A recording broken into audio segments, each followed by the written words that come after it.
everyone, how's it going? I hope you're all well. I hope you're all safe. I hope you are all having a lovely time doing whatever you're doing. It's been a manic little time for me, and so I just wanted to jump on here and give you an update on how things are going marathon training wise, fundraising wise, all from a Dig's bedroom floor in Leeds. Leeds?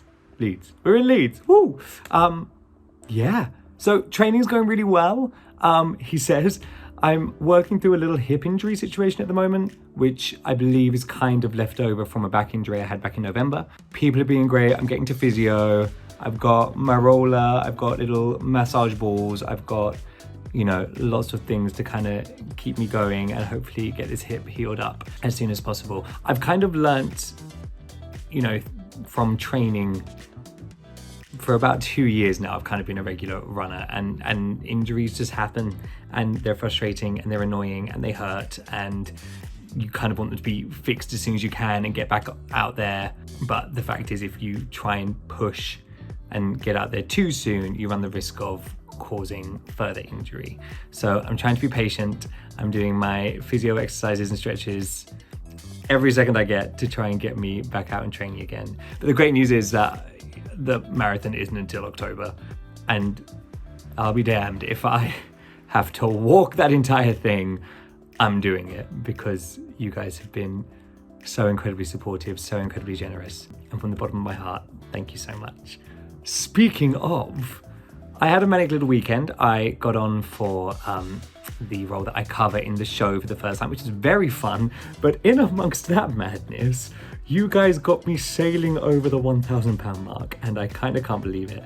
And I might cry, this will be awkward, but I'll try not to. Thank you so much. I am now like a solid third of the way to my total target of £3,000. And I cannot begin, why do I always cry in these videos? I cannot begin to tell you the boost that it's given me. I just feel like I'm really on my way to raising that amount of money, and it means the world, and it really kind of is helping propel me forward. Thank you to every single person who has donated any amount of money. It means the world right now, and I know we're in an economically difficult time, so funds are tight, and the fact that you've been able to spare any amount of money, I've said it before, I'll say it again, it really means the world. So thank you so much. If you haven't yet donated and would like to, that'd be great. The link to my Just Giving page is in the description to this video. But no pressure, I understand. Life is tough at the moment, so just send me good running vibes and I'll be a very happy man. Yeah. How nice is my scarf, by the way? So I jumped on my Instagram just before recording this video to see if anyone had any questions about what it's like training for a marathon, particularly whilst on tour, and you guys came up with some awesome ones. So we're gonna dive straight into those now, and I hope you find the answers interesting. I'm sorry if you don't, but they're all true. So there. Does it knacker me up before a show? Not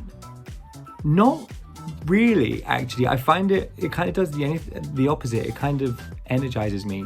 The weather's getting better, so it's a bit more enjoyable to go out for these longer runs, and running along a river surrounded by green, blasting out the Hunchback of Notre Dame studio cast recording. Thank you.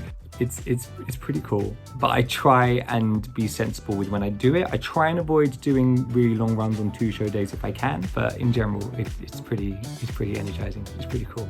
So a couple of you have asked about how I find routes. I'm sure there are much more sensible ways than what I do.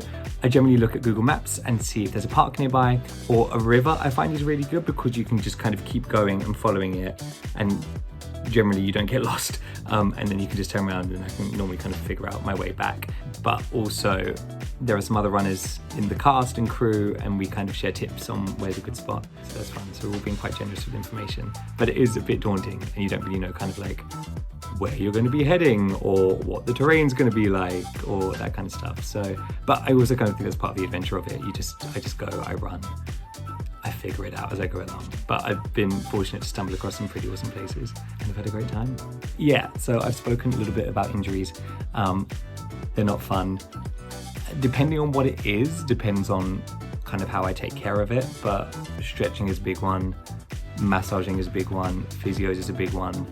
Rest days are important. If I get digs with a bath, I try and jump in that, just to give them a good soak. But generally just kind of doing everything I can to keep myself going as best as I can. Obviously sometimes things will happen and I need to stop or I need help. Generally, apart from this current hip situation, it's been going all right.